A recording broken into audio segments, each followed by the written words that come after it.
Welcome to the party. I'm Sam Ekstrom of Locked On Sports Minnesota. A beef between Cris Carter, Chad Ochocinco, and Asante Samuel?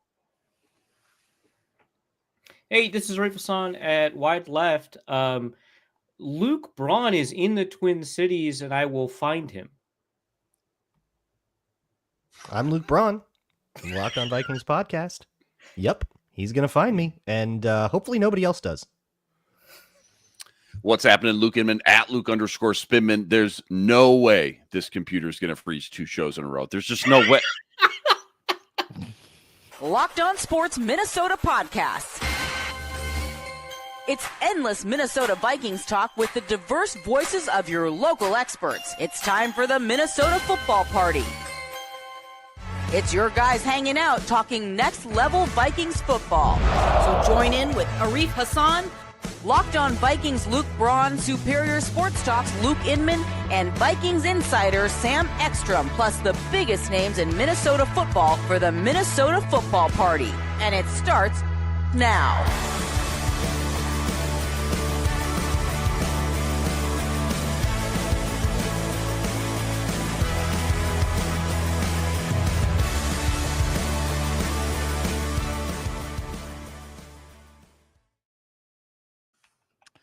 What's going on? Brand new week here on the Minnesota Football Party and Locked On Sports Minnesota. It's all part of the Locked On Podcast Network, your team every day. Thank you for making us your first watch or listen of the week.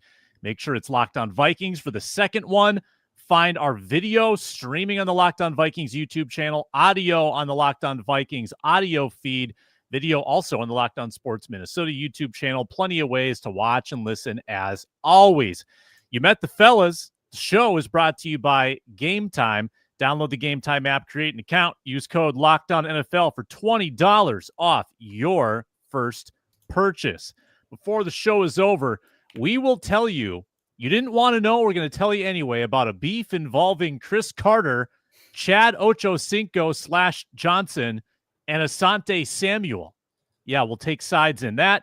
Discuss a quarterback doomsday scenario, but we start with the continuation of our Ranking the Vikings series. We got through 91 through 81 on Thursday. Today, we will endeavor to get through 20 of them, 80 through 61, as we count them down, the entire roster, all right, our top 91 Vikings series. Hope everybody had a happy 4th of July, good holiday weekend. We're back at it here today.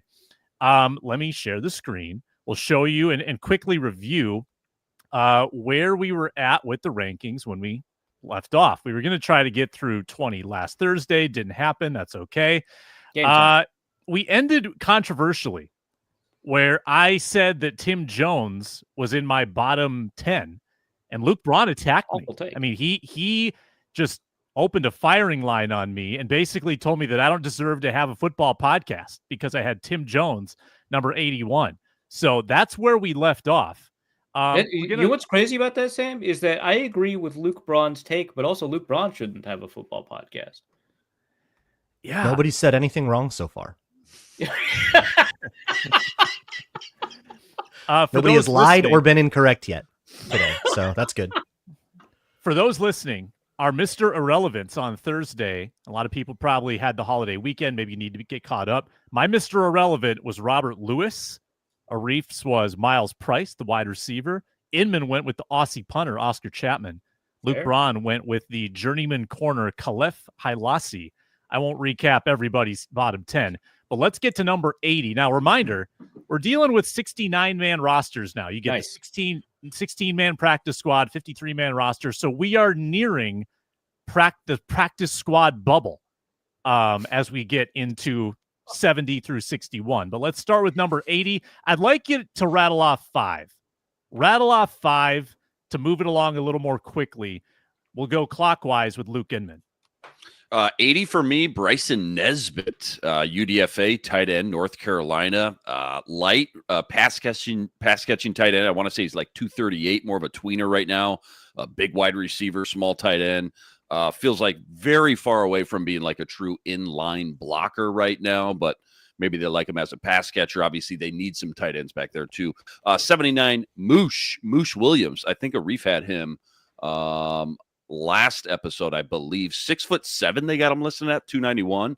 I know he started at Ohio State. He went to Vandy, Middle Tennessee State, got a 7th year of eligibility, goes to LA Tech. For all that, I don't think he's played a lot of football. I think from what I gathered, a lot of like 4 or 5 game seasons in there. But a monster, 6'7", 291, big boy, tall, lanky. Maybe you can just get your hands up, bat some balls down. Maybe that'll be his only shot. But he's got to be like at least 25. 7 years of eligibility. I couldn't find his age, but at least 25 years old. 78, Dante Fleming, wideout, Tulane, UDFA. 6'2", 180, I believe. Pretty light. Kind of worried about him getting knocked around a little bit. 77, the linebacker Dorian Massey, 5-year guy, 4 years at Duke, finished at Auburn. Again, just small, 6'1", 234. Did lead the team in tackles at Auburn last year. But again, lack of size, strength, athleticism, nothing really popping out there. 76, my 5th guy here, Joe Huber, offensive guard, Wisconsin. Right tackle, right guard, left guard, 4-year starter. I want to say like 37, 38 starts in there. Got invited to the East-West Shrine game, I remember too. So a little bit bigger, 6'5", 310, something like that. Decent. I think it was broad and 3 cones, something like that. But again, just a long way to go, I feel like, to make it an NFL roster. So those are my first 5 here, 80 through 76. Who was 78? Dante Fleming. Dante Fleming, wide receiver, Tulane. Tulane, little guy. Yep. Yep. All right. Kind of little. I don't think there's anything incredibly controversial here. I think Moosh Williams definitely is a non-candidate, which is if there's an obvious non-candidate, I'm always asking myself, why is it so obvious? What am I missing? Yeah, I think that this is a fair 80 through 76. Luke, who's clockwise here? Let's go with Arif Hasan. I guess we're not clockwise. We're more of like a stack on the left side of your screen. Stack. If you're watching. Also, are you guys impressed with my Excel game? How I froze those rows on top so everybody knows like whose column is whose. I'm glad that you've learned that, Sam. 83% of your storage has been used. You can clean up space or get more storage. You can delete some of those Thanksgiving drafts, Sam. It's just press the X on the reminder, Sam. Believe it or not, I'm already at the 100 gig. I'm already at the 100 gigs. So what's the next level? 500? I think it goes right up to a terabyte. They go from 100 gigs to a terabyte. Big jump. I think for everybody watching at home, if you X the since notification, that would be great. Yeah, just X the notification next to the button that says manage storage, and it will go away. Goodbye. Excellent. Nice. Okay. Excellent. Everybody's having a much better time. Also, why? I'm not gonna. We've solved one aesthetic problem. There's no reason for me to keep going. All right. It's just the top row is completely empty and it's part of the frozen. Anyway, so got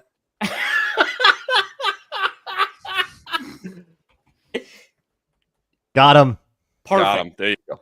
And the exclamation The point. listeners are just. This is great. No, Yeah, I mean, audio listeners, I'm going to be honest. You're what you have missed. You're going to be happy you missed. Don't go back for this.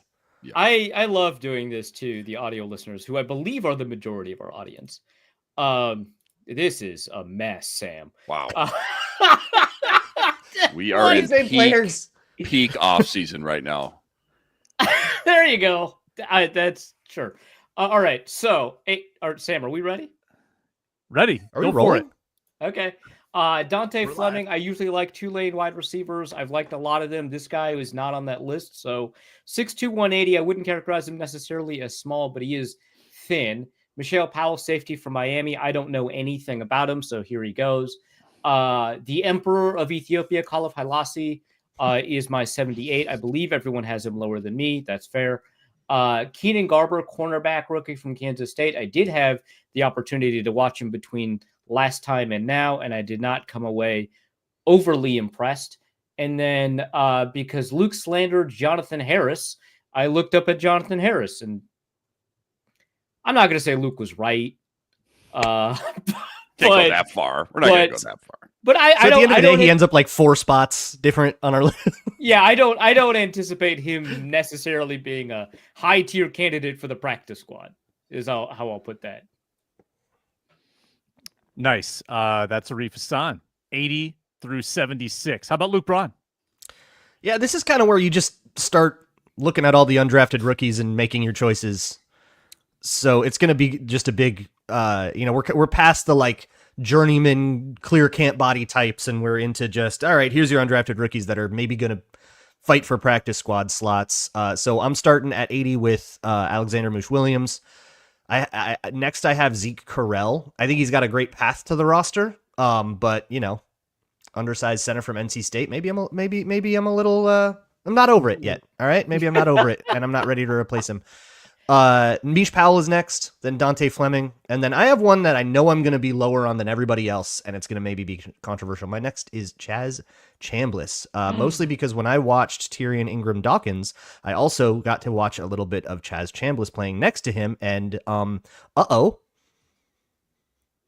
I have Chambliss on my next round, so you're not that far off. All right, yeah, that is look, he was supposed to be a pretty good get consensus board wise, but I know what you're saying. I think that is driven almost entirely by sack totals, and I've never seen a clearer example of like fake college production. Just a lot of like one-on-ones with superstars next to him all the time at Georgia. A lot of, finesse kind of stuff, and a lot of really ugly moments of getting bumped to Timbuktu by tight ends. That guy needs to gain like 40 pounds before he's an NFL player. Or maybe they're going to make him an off-ball linebacker who specializes. Or learn how to cover. Either way, not loving your roster odds.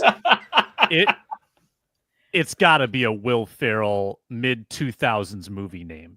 Chaz Chambliss. He's a Will Ferrell mid-2000s movie guy, too. If you ever do yourself a favor and look up an interview with him in like when he first joins Georgia and listen to just how thick that accent is.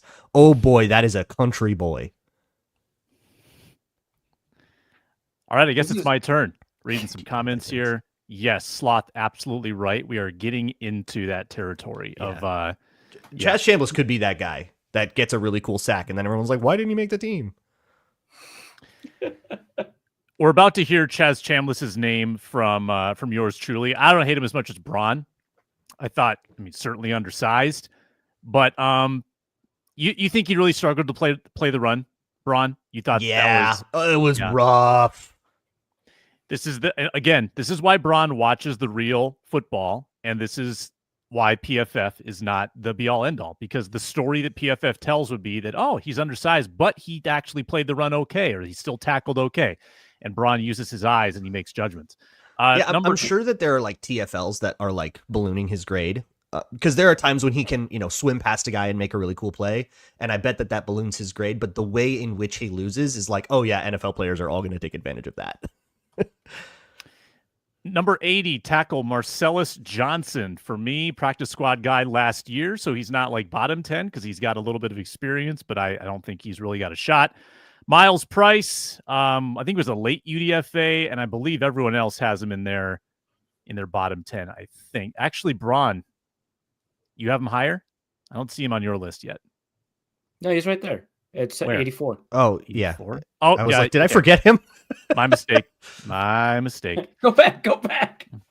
Austin, I like to use my mulligan. one mulligan per day is allowed. Austin Keys. I like him more than Dorian Mazi. They played in the same Auburn front seven. I like Keys a little more than Mazi. I've got Keys at 78.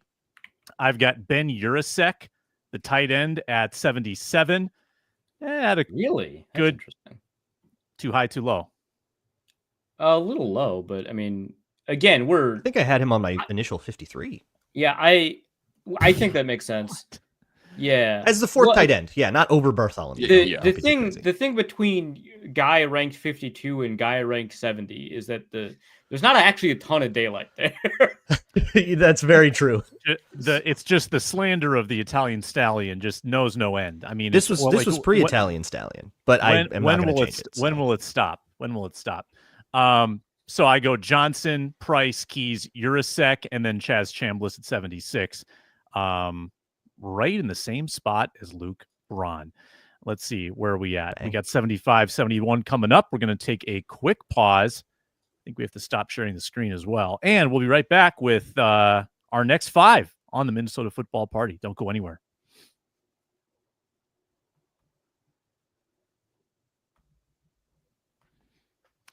Do you like live sports? I do. Have you ever decided last minute to head to the game? I have. Well, summer sports are in full swing. You can get to WNBA games, Major League Baseball games. Cubs are in town this week.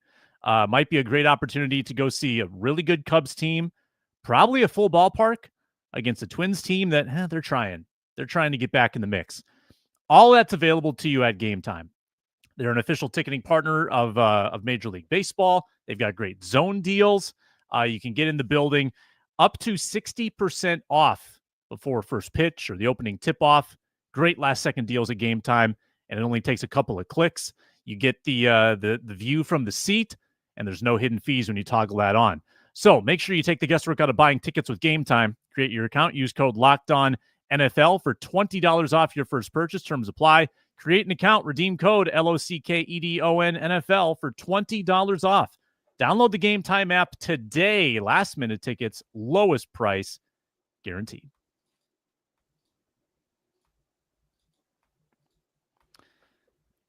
Moving on and continuing with our top 91 Vikings. Let's share that one more time.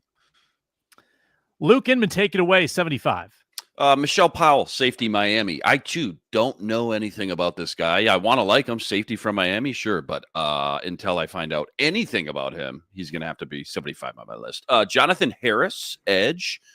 Been in the league a handful of years, if I'm not mistaken. UDFA for the Bears in like 2019. Went to Denver, actually played in Denver for like 4 years. I want to say 55, almost 60 games. Goes to the Dolphins. Dolphins cut him. Ends up here.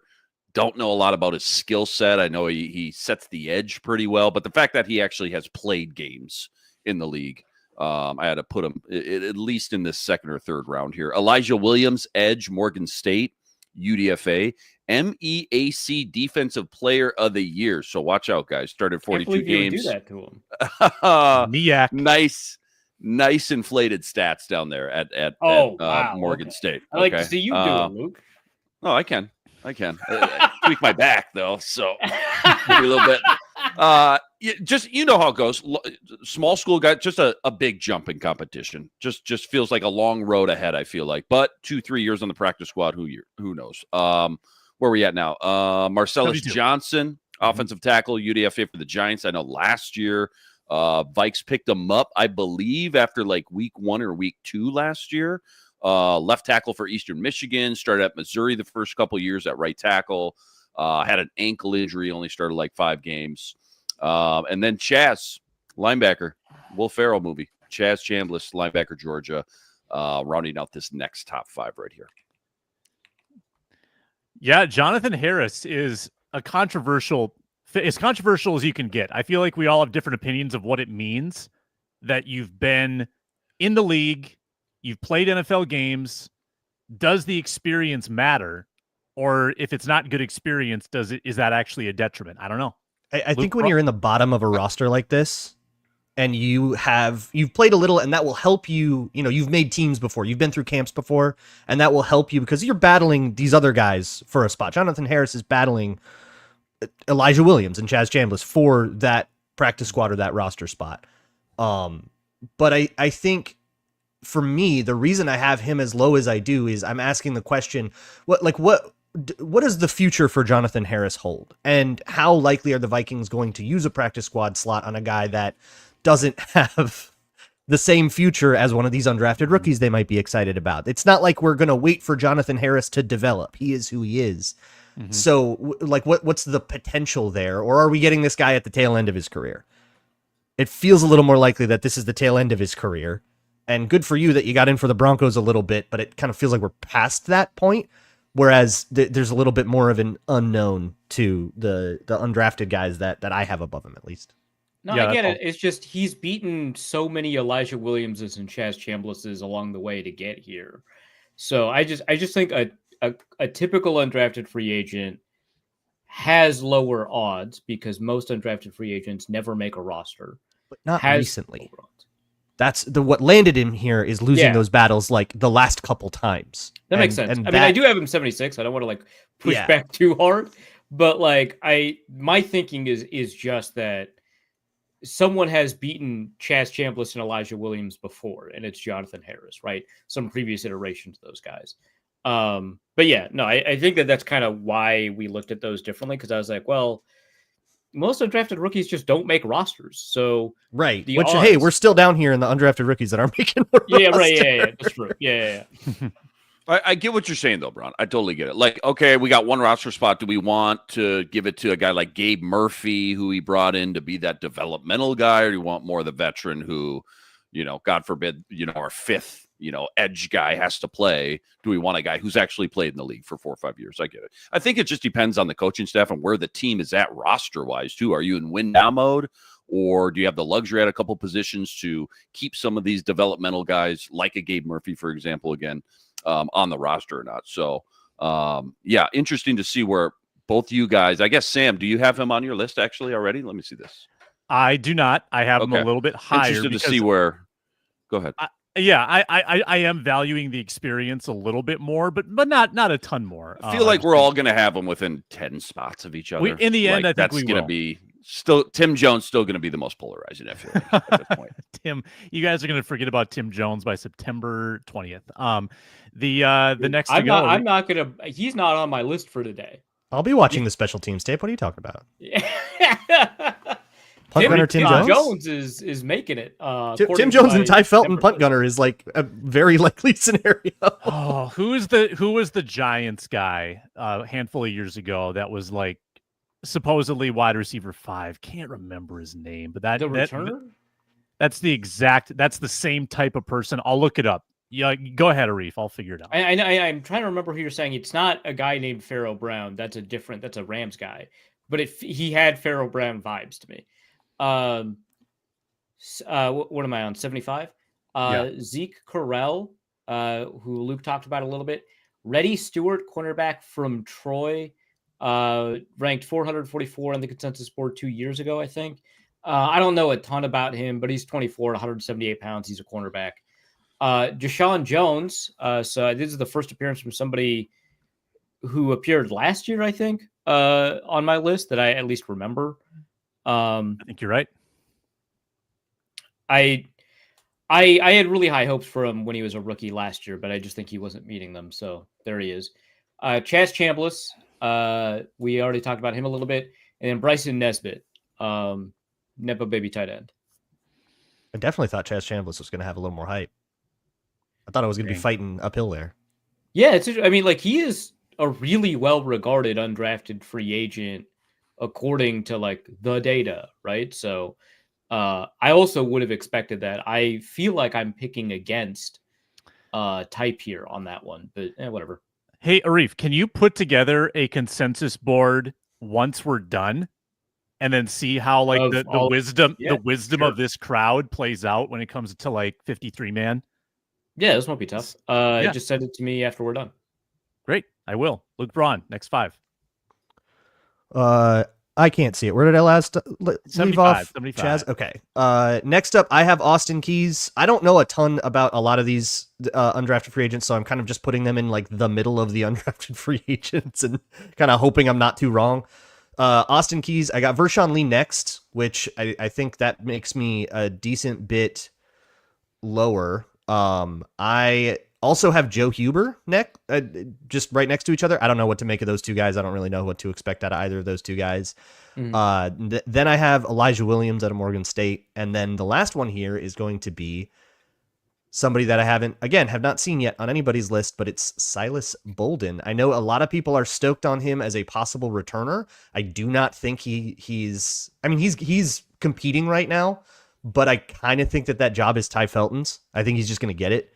That's going to be or at least that's a tough out. That's a really tough one to beat when you drafted a guy kind of on the premise of him being the returner a little bit. Really hard to win that job away as an undrafted rookie. It also doesn't help. We talked about Dante Fleming and we all put him lower than Silas Bolden on our lists, in part because he's only 180 pounds. Try 160. That's nigh suicidal. That are you going to live the first time you get hit on a punt return? Ace Sanders did it for 4 years.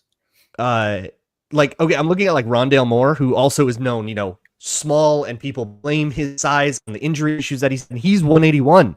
This could get ugly. And he's never going to get tackled. He's just not going to get tackled. He's just going to score a touchdown every time. If he does that, he gets the job. Fair catches. That's what I meant. And the only reason I don't have him below guys like Dante Fleming or guys that, have like a reasonable special teams upside and could like sneak onto a roster based on that, is because he has already been confirmed given a look at the punt returner job. Like, we know that he is competing for it, and therefore he has a clearer path to the roster than any of these guys that either have to like upend Gabe Murphy and get a fifth edge spot or do some special teams thing that we don't really know what it would be, but it would have to be something. At least we know what it is for Silas Bolden, which is why I even have him this high. But I kind of feel like he is looking at a pretty locked door onto the roster. Okay, I just found out from my Ace Sanders joke that Ace Sanders had 484 receiving yards in 2013. Yeah, Tutu Atwell hanging on with the Rams at 5'9", 165. Try 5'8", 160. This is a person smaller than Tutu Atwell. But don't you remember who is the guy? Alexander Hollins almost made a catch in the playoffs. Almost made a catch in the playoffs. Bones was like 180, Sam. I don't think that's fair. Was he? No way. No way. He was like tall too, so it felt he was different. like Emmanuel Forbes, man. I think here's my vision. Backup special teams drills. Oscar Chapman is just banging these like low line drive punts. These Aussie punts. The bullets. Bolden, yeah, like on the bounce, like he runs to his right. Yeah, these weird bounces. You get an angle. Dante Halls. Yeah, Silas is going to look really good returning those kicks. Bones at one point was 170. Jeez. I feel like at one point he at like 6'2" though, right? 6'0". 6'0". Okay, well, still. Yeah, he was slender. For Silas Bolden to make the roster, he would have to usurp Ty Felton out of the return job. And by the way, that job might just go to like Isaiah Rodgers and nobody gets a chance too. But I kind of feel like Brian Flores might not let that happen. But like you have to kind of win that too. It feels like a really, really tough, even if he does have a couple good moments in practice, it just feels like a really tough sell when they drafted a guy in the third round, in part because of his ability to do a lot of special teams jobs. Yeah, you make a good argument. I think I'm going to hang my hat on the on Silas Bolden being something, but I think the odds on would be Braun to be correct here. I've got Chapman, the Aussie punter, at 75. I just think that if you're a backup punter, and unless you're behind the best punter in the league, I mean, he could win the job. Always got a shot. It's not impossible to win a job against Ryan Wright. I mean, Ryan Wright is a fine punter who could be beaten out if he has a bad camp. So 75, Oscar Chapman.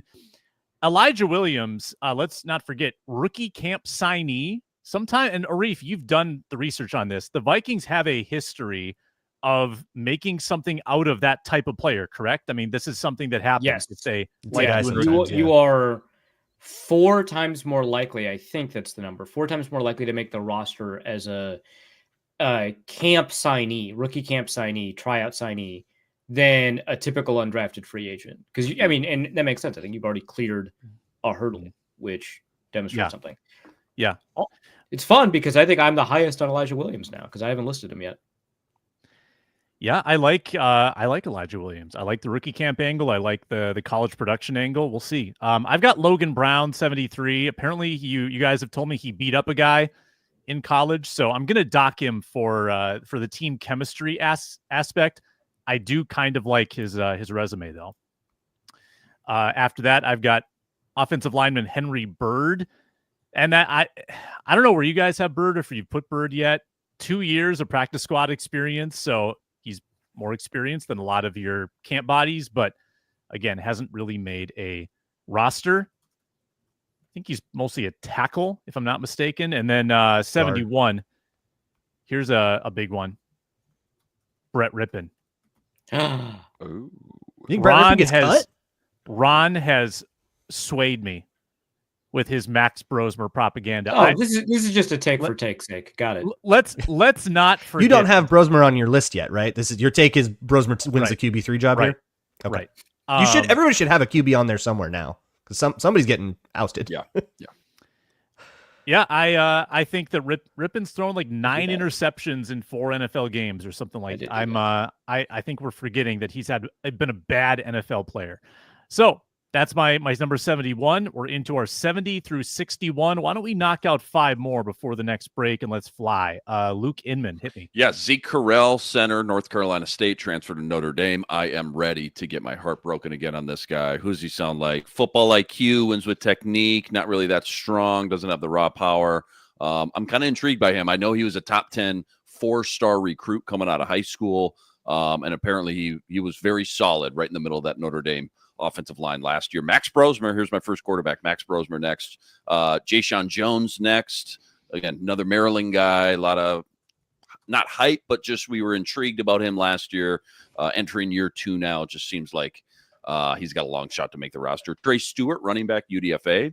And then Austin Keys, 3 years at Ole Miss, 2 years at Auburn. I want to say 6'2", 245, 250, somewhere in there. Kind of intrigued about him as a backup / special teams guy, maybe after a year or two of bulking up. But there's my next 5 right there. Love it. Trey Stewart. That's one that I have like the asterisk next to. That's another kind of small school production guy. Arif Hasan. Xavier Scott, running back out of Maine. I actually do like him as a guy that can basically do everything. So he's actually my lowest ranked running back. I don't think I have a running back anywhere else on this list yet. So I think the running backs are fairly compressed. Silas Bolden, wide receiver, Texas. We already talked about him. Dorian Massey, we talked about him a little bit. I do actually like what he's put on tape, but like linebacker, right? Lucky Jackson, I feel kind of bad about this, but I do like I like the middle of the receiver group, right? So it's kind of tough. And then Henry Bird. So no Elijah Williams yet for me. All right. Luke Braun. I found myself fairly persuaded by all this Elijah Williams talk. I might use my mulligan and switch him with Silas Bolden. I might just push him up because he has a clear path to the roster. I think just by the history of being the rookie minicamp guy. So you're switching him one spot? Yeah, symbolically as a way of saying good points. Stock up. Stock is pointed up. Stock up. Straight up.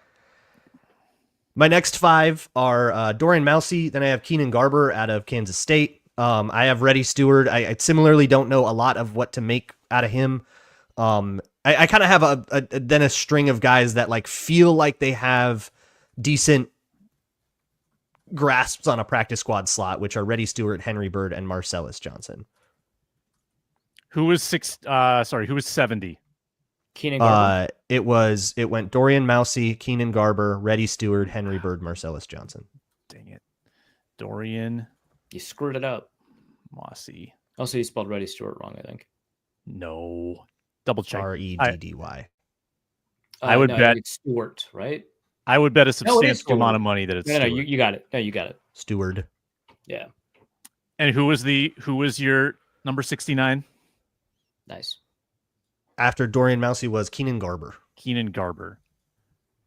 A RAS. Again, it's like a lot of undrafted rookies kind of here, and the practice squad will be comprised of most of them. So being in the sort of 60s and 70s and having mostly undrafted rookies feels appropriate.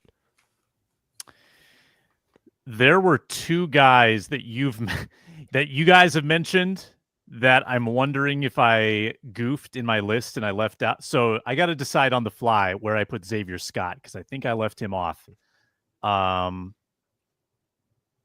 this is hard. So number 70, I had Reddy Stewart. I read a dispatch that Reddy Stewart had a big preseason with the Bears or a good training camp. One of the 2. I like the Reddy Stewart. Did that result in a roster for him or? Hey, you can't always make it. When you're stacked like the Bears, when you're as deep as the Bears are, it is hard to make a team. Especially in Hail Mary situations like the Bears are, right? Especially on that D-line where they're so satisfied with their protection. Obviously, number 69 for me, Giovanni Ricci. Perfect. Obviously. Ideal 69 here. Yep. The Italian Stallion. Number 68. Jonathan Harris. So we have a 13 spot discrepancy on Harris, I think. I've got him at number 68. I'm going to lean on some of that experience and say that he's one injury away. he's an injury away to Jerry Ingram Dawkins. I don't know. He can play inside a little bit, right? He's not just an edge. Like, it could be an injury to Jalen Redmond. I don't know. One He injury can play away wherever from you being in want. the mix. Is he going to be good? We don't know. But you slot can put him at corner. quarterback. Go ahead, so he'll who's do to it. say, right? I used my mulligan last time on Tyler Batty because I was chastised for putting him too low. So I've correct. inserted him here. Tyler Batty, number 67, squarely in practice squad contention. Then I've got Brosmer, number 66, Max Brosmer. You got him so pretty not a close to huge each other. difference between Brett Rippon and Brosmer for you. No, just giving him the edge, just a little edge. And I think those are my next 5. Again, I don't know what I'm doing with Keenan Garber or Xavier Scott. I got to figure that out. Let's pause. We'll do our next 5 on the other side of this very short break.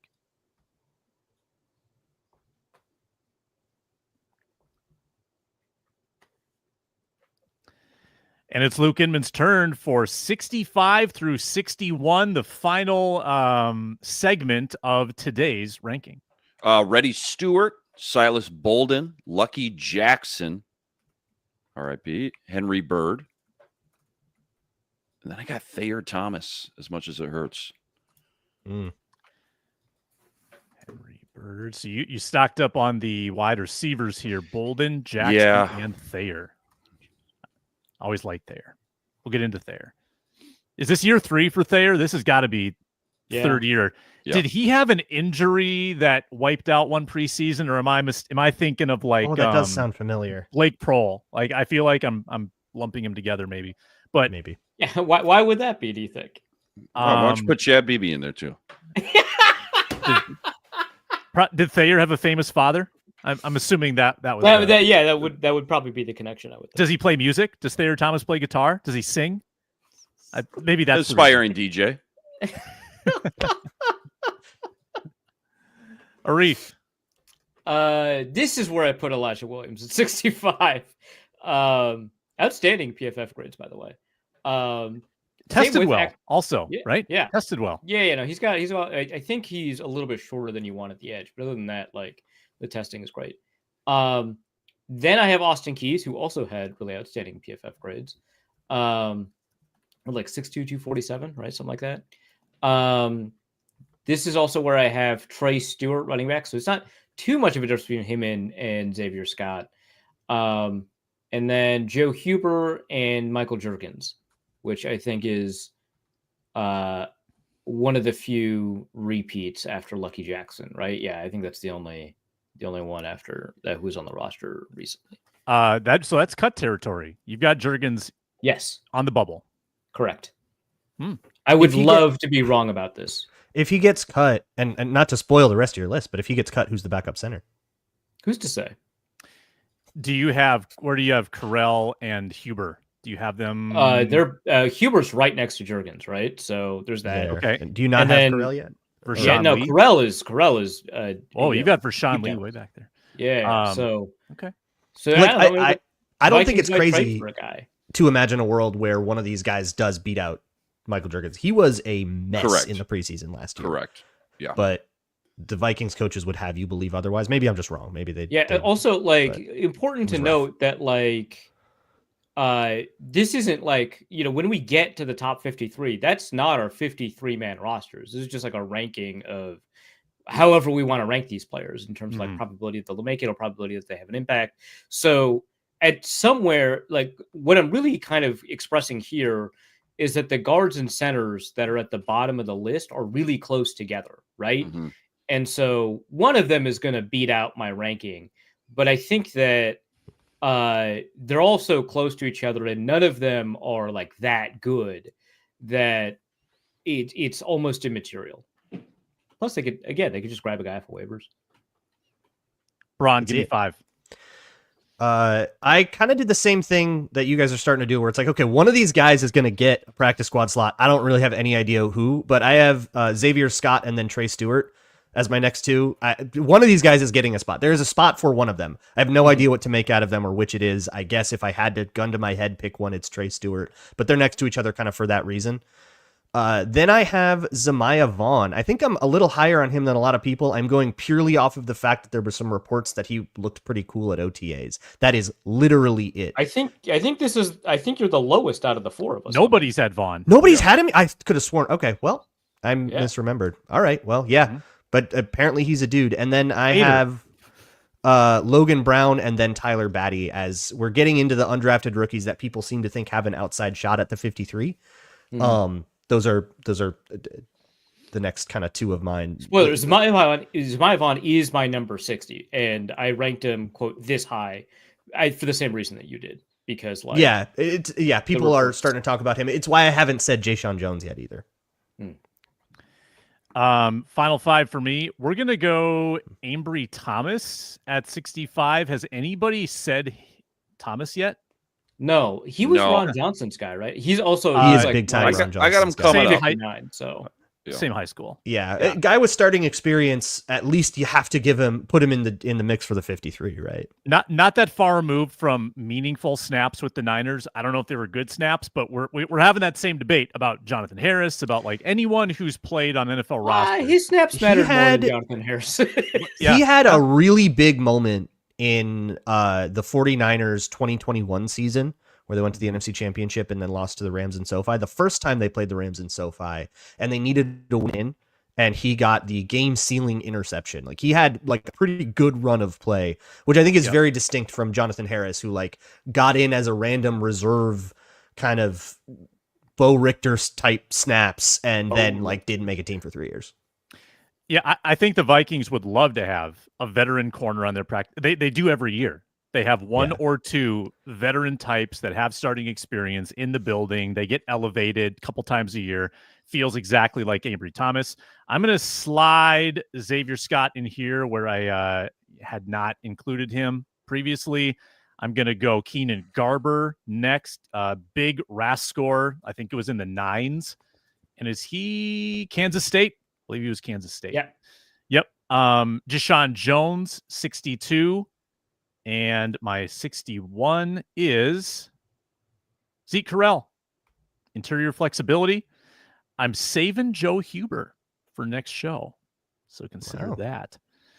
Big Zeke Badgers fan. Correll out of North Carolina State. And I also have not mentioned Vershawn Lee. Yeah.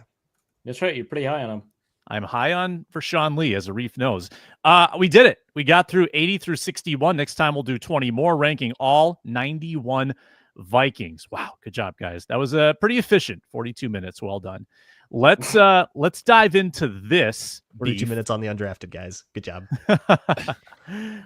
That's what it's all about. All right, so Cris Carter called out Chad Johnson. He said he's got no shot at the Hall of Fame. Asante Samuel, not to be confused with Asante Samuel Jr., but maybe this influences Asante Samuel Jr.'s decision. Maybe his dad is like, hey, you cannot go to Minnesota now. Because That Cris would Carter, be so funny and stupid. Would the same thing Carter's happen there. to Philadelphia? You can't go to Philly. You can't That's go to the where I only won connection, multiple right? Pro Bowls. Hey, he played for that team. Screw that guy. You can't go to the place where I got The 4 Dolphins Pro are Bowls. off the table. The Dolphins are off the table. The Dolphins got rid of Jalen Ramsey. No, you can't go there. You cannot replace Jalen Ramsey. Because Cris Carter calls out Chad Johnson. Asante Samuel chimes in and says Cris Carter is overrated. Who's more wrong here in these big hot take statements? What do you got, Arif? You have a good historical perspective. Sure. I mean, when Cris Carter retired, he finished second in receptions and touchdowns, I believe. I'm not a huge volume guy, but also Cris Carter's first 3 years in the NFL functionally didn't exist aside from the 11 touchdowns he had. Asante Samuel's argument seems to just be he was just a possession receiver and didn't get many yards after the catch. And while it is true that he didn't get many yards after the catch, having some of the best hands in the history of the NFL and producing multiple 120 plus catch seasons in generating the touchdowns that he did, that's ridiculous. I mean, just look at his 1994. I think it's insane to say that a guy is overrated because he specialized in one skill versus another. I don't think anyone has ever said Cris Carter is an all-around receiver. So I don't know what overrated means in this context, but like, there's no question he's a Hall of Fame receiver who has talents that are uniquely his, that he's the best at in the history of the NFL. So that's like very weird to me. I do think Ocho Cinco is probably a little overrated, but it wouldn't shock me if he made the Hall of Fame. He's like 11,000 receiving yards, right? So like he's probably going to make it. But I think that the odds that Ocho Cinco makes the Hall of Fame are lower than the likelihood that Asante Samuel is correct. Which, by the way, speaking of overrated guys, Asante Samuel, who was really good at his peak, but his peak was like pretty short. And he was a gambler. Asante Samuel's legacy would be better if he caught that one in the 2007 Super Bowl. Correct. Yeah. That's kind of what he's known for. But like, yeah, maybe he's really mad about someone with better hands. Yeah, like if we're talking about one-dimensional guys, Asante Samuel. Yeah, dude. Yeah, look at the tackle. Makes his entire game about gambling on whether, and he was kind of good for about 4 years at gambling on whether or not he was going to get the pass deflection interception, but he allowed a ton of big plays, notably one, right? And and just gets run over all the time. We talk about one-dimensional guys. Come on. Are we not just doing exactly all he does is catch touchdowns again? This was like for Cris Carter's like entire career. It's like, yeah, you don't get yards after the catch. To get Somebody in the chat said it. Like, it's hard to get yards after the catch when you catch the ball in the end zone. Yep. That's what 130 times, I think. What are you worried about as a corner? Him catching a touchdown on you. He was incredibly prolific at it. Also, but too, maybe not a lot of yak, but on versus... the money downs. That KOC always talks about the money down, third and 7, 3rd and 11. Okay, maybe I can't run past, but you know what? Even if you got sticky coverage, you're one of the best man-to-man corners in the league. My hands and routes are so good. My catch radius, tiptoeing on the sideline is so good. Even if you have perfect coverage, I can still get that first down and move the chains. Like, that's just how good he was. So, yeah, yak, okay, that's only one phase of the game, though, as a receiver. And he was still so well-rounded, in my opinion. Kind of a mute, kind of dumb conversation, to be honest. The durability doesn't get discussed enough. From 88 to 2001, missed 4 games. That's insane. Broke his collarbone to N92. Missed 4 games in 14 years. That's insane. Like Ocho Cinco, unbelievable 6-year stretch. And then we talked about this kind of with the conversation a couple weeks ago about there's a lot of elite receivers that are considered to be top 3 in the league. They tail off at age 30. Exactly what happened with Chad Johnson. He's like, you're comparing him to the likes of Deshaun Jackson and Roddy White and like other 10,000 yard, 11,000 yard guys. You're not comparing him to the likes of Cris Carter. Like, there's a reason for that because durability is so important, but also not every receiver is Tyreek Hill, right? I mean, there's different skill sets. Adam Thielen, great receiver, not a yak receiver. Do we care about that? No, he produced, right? Like, we always talked about how, like, if we're comparing like Diggs and Thielen to Moss and Carter, Thielen was always the Carter. He was the hands guy. Look, if Asante Samuel cared so much about yak, why do you allow more yak than any other cornerback in the NFL in 2009? Come on. Oh, that's because that's the only thing he ever worries about. Yeah, because that's the thing that gets him. That makes total sense now. Of course he would care too much about yak. That's the only way someone would make him feel bad. Oh, he can't do that. I'm not scared of him. He missed a 5th of all of his tackle attempts. Come on. Left on Landon. Did Randy Moss help or hurt Carter's production? Just from like a pure like yardage, I think it hurt, right? Because he was like a 1,200 to 1,400 yard receiver. Then Moss arrives and he's a 1,000 yard receiver. So the numbers on 98 through 01, Carter 1,000 yards in 98, 1,241 the next year, 1,274 year after that. I mean, he had more yards in 99 and 2000 than he did a lot of previous years. So I don't know if you can say that it really hurt him that much, to be honest. It's probably not. There's a clear difference between the fantasy football and the real football answer. Like, if you want to talk about like market share and all that, you could have a debatable point, it sounds like. But in terms of like, was it like better for the offense and for Cris Carter to have like easier opportunities and stuff? Yeah, Cris Carter got more man. open during the he got Randy Moss CB2 era. all the time. Like Yeah. that's obviously going to help. You're just not going to have as much volume. So depends on, are you asking about his over under or like the actual efficacy of Cris Carter as a football player? Macho Meach. Moss hurt Carter the way that Thielen hurt Treadwell. All right, so his yards per game without Moss in Minnesota, about 1 yard higher without Moss. If we're talking like season long totals. That's a big yard. So real tough stuff for him to produce. That's insane. Yeah. Actually, yeah. That is That a is wild stat. And Jake Reed, wide receiver. Part of it obviously is that the Vikings just threw the ball way more. Yeah, like when they got that much Moss. more production that Randy Moss didn't need to take anybody's target share away. Like what? He just produced yards that were in the ether. Right? Yeah. Like, he just grabbed out of nowhere. I guess they were in the ether by virtue of being behind the defense. They usually aren't covering that part. Carter averaged 138 targets in the 4 Moss overlap seasons. What I say, 138? Moss averaged. Hold it. Oh yeah, Carter's yards per reception did go up by like 1.5 yards. That is one significant difference between the two, which like makes sense, right? Everything's stretching out more.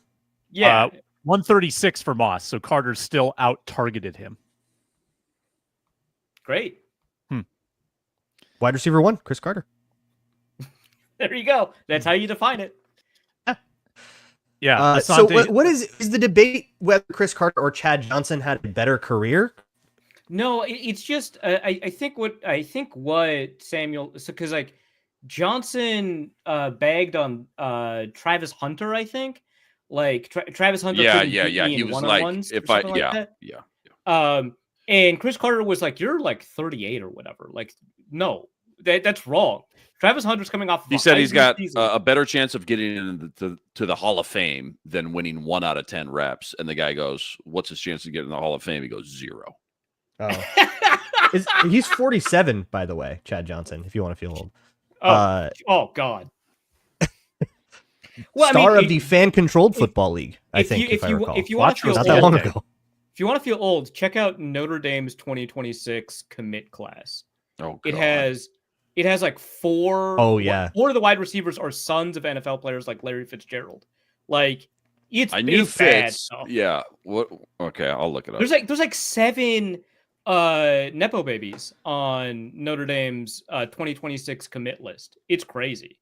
They just went after all of the NFL sons. So is Cris Carter right about Chad? Is he not going to make the Michael Hall of Fame? Because I feel kid? like I think he's a 20% shot. I think. I think the odds are greater than 0. 6-time Pro Bowler, 2-time All Pro, over 10,000 receiving yards. The argument is there, but it's been so difficult to get receivers into the Hall of Fame, right? Like, so that's like, I think a big part of the problem here. Like, I think if it was just resumes, yes, no, I think Johnson might get in, but because we've had so many jams, right? Log jams at the positions. It's been tough to get guys in. And so he might just age out because, I mean, have you seen like the next couple of Hall of Fame classes coming up? Like it's going to be crazy to try and get in through this morass of guys. And Chad Johnson is not better than any of these guys coming up. So yeah, it'd be tough. Vikings doomsday scenario right after this.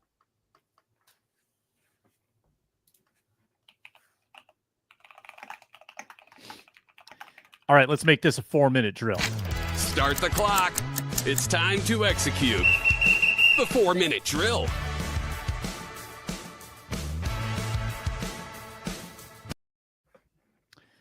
Sometimes we got to talk about the doomsday scenarios, the negative scenarios. Let's say that we have a 2016. McCarthy goes down in the preseason. 4-minute drill, minute each. Who you trading for? Who you trading for? Who's your Sam Bradford? Luke Braun, go ahead. Sam, you might like this. I say there are two teams that seem to have these sort of three-headed monsters at quarterback might want to dump one. I think the first answer that comes to mind is the Browns. And if they are, happy enough with one of the rookies or something, maybe you could get Kenny Pickett in the building. But what about this? What if Jackson Dart has a great camp? What you want to talk about a Sam Bradford situation? What if they're going to start Jackson Dart week 1 and you could get Russell Wilson in the building? You're right. Oh. You're right. Me, leader of the Russell Wilson tongue-in-cheek fan club, would love this. Yeah, Would tongue-in-cheek. absolutely For sure. love this. Yeah. No, Yeah. Can we get Jameis instead? Yeah, I guess. I mean, Jameis is the more realistic, whether or not Jackson Dart is good. It kind of feels like Jameis is this extraneous piece that would probably be open for business. But I don't want to. So realistically, you guys know more about the cap situation. What does it cost to bring Kirk Cousins back in for a year? A rent? It doesn't matter because Kirk's not coming in on that contract. So it's not a cut if there was After a cut. Kirk Cousins' preseason waiver. This would be a negotiation, right? Like Atlanta's still probably eating most of it. So you probably would make the trade under the scenario where Atlanta takes enough salary that you could make it work. Let's say that. I believe this was reported about from Atlanta's side. They were willing to take on $10 million of the contract, but not more, which I thought was like, they're going to have to move that number again. Yeah. But it might not. They might fight you more than you think on that. Yeah. His cap hit this year is $40 million. So yeah, I don't know why Atlanta signed that contract. Well, and then drafted. And I think it's extraordinarily weird that so many people, not here. I don't think not on this here panel. But lots of people in the Vikings and national spaces were like, whoa, they let Kirk Cousins go for, did you see what Atlanta did? Yeah, they didn't do that. Which I feel like I'm saying a lot lately. Did you see what Atlanta did? Of course nobody said yes to that. Yeah. Also, it sounded like based on the reporting, and maybe I'm misremembering things, so, check me because I haven't, looked this up. But it sounded like that Cousins was willing to take less to stay with the Vikings if they hadn't have told him that they were going to draft a quarterback. It was about the year-to-year of it all. He wanted a longer-term deal, and it was going to be either like a series of one-year deals or a contract that was functionally that. Right. And so... I guess I don't want to veer too far off here, our 4-minute drill here. I got a couple names I want to give you, but you can't tell me Atlanta's going to pay Kirk Cousins $40 million to sit on the bench. Well, they're paying him $27.5 million. A lot of that is from the signing bonus that they're on the hook for no matter what. Jesus Christ. Okay. Still a bleep load. Okay. So, I just don't get it. There's no way. They got their guy, their new development guy, used a top 10 pick on him, already played him last year. Yeah. They're all in on Michael Penix. There's no way you can be competitive. I think a Cousins trade $30 million. It's got to happen. It's got to happen. The thing is, if they trade him, there's no way for them to avoid 37.5. No, they're going to have to eat a lot of it. Yeah, but they have to, at the very minimum, take $37.5 million in dead cap from trading him because that's the proration of the signing bonus. You can't offload that on another team. You've already paid that out. So that will split up June 1st style, which helps. Okay, that's true. Yeah. Because we're past June 1st. But they will have to take that on, plus whatever another team is going to negotiate. Anyway, my pick was Daniel Jones. I think that's bring funny. him back. Bring him back. Bring him back. Whoever Anthony Richardson or whatever wins the Colts or I don't know that job, and then Daniel Jones is free, right? And he knows the system allegedly. Been in the building. He's been in the building, and apparently being in the building for 3 he's telling weeks, the UDFAs, no, you go down this hall, you take a right and then a left. Like he knows, he's got it. He knows the name of the security guys. It's great, right? And 3 weeks in the building is enough for you to earn a $12 million or whatever crazy contract he got from just hanging out in Minnesota. You could just have him hang out even more. The hangout vibes are immaculate. So I talked to a Colts source last week, and they were very strongly under the impression that Daniel Jones is the front runner for this job. Yeah. And I remember last year that after the Colts game, Kevin O'Connell was whispering sweet nothings in Anthony Richardson's ear. What if Jones? That actually feels more likely than Daniel Jones to me. Such the guy. that Anthony it does. Richardson comes to Minnesota. Keep trading those draft picks. It's might as not well. good in Indy. It's like broken in Indy with like that relationship is broken, and the relationship with Daniel Jones is good. Like it feels like if you call Indy and you're like, I need a quarterback, I don't think they're putting Daniel Jones up. I think he checked himself out. He said, I'm tired. I'm like, dude, it's 4-minute warning. In fairness, I want to do that a lot on this show. But I don't. To my credit, I don't. Right, I don't exactly. do it. Yeah, well, you're worth a second round pick, a mid to late second round pick. I like Daniel Jones. Probably not going to happen. How about Jake Browning? I mean, I know obviously Joe Burrow. The last names you mentioned are just like, hey, what about the guy beating the Vikings? Yeah. You need the Bengals to believe very hard in Logan Woodside as their backup. Well, they did it once with Jake Browning. Why can't they do it again? Or start with paying Woodside? good draft picks for Mitch Trubisky. Again, Trubisky on the Bills. Well, I mean, how many years does Browning have left on his contract? Because are they going to be able to retain him? I mean, he was like one of, if not the best backup quarterback in the league last year. I think he threw like 70% completion, almost 2,000 yards. It does weigh heavily on the Cincinnati mind. So if you're going to lose him anyways after this year, feels like he's got to be coming up to that 4th or 5th year. Maybe try to get a little draft pick compensation for.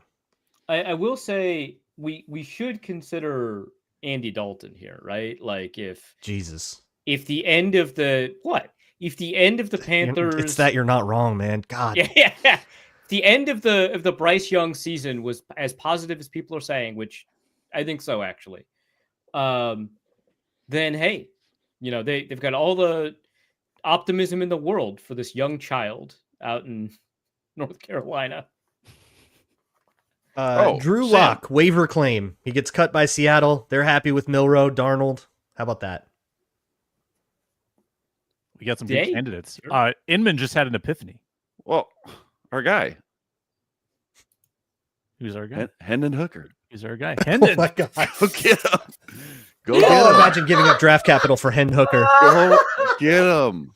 I thought you were going to say Kyle Sloter, and I was like, yeah, well, he is available. That's true. I would, probably like the Detroit Lions, rather pull Teddy Bridgewater out of retirement. He's available. Much like the playoff contending Detroit Lions made that choice too. Honestly, okay. Jokes aside after that, moving on to the next bit. Where's your confidence level with Sam Howell? Because I bet you if there was like a ranking the 32 quarterbacks, Sam Howell would be in the top 10. If Sam Howell were 15, on another maybe? team, we'd be bringing him up right now, probably. That's actually a pretty decent right? point.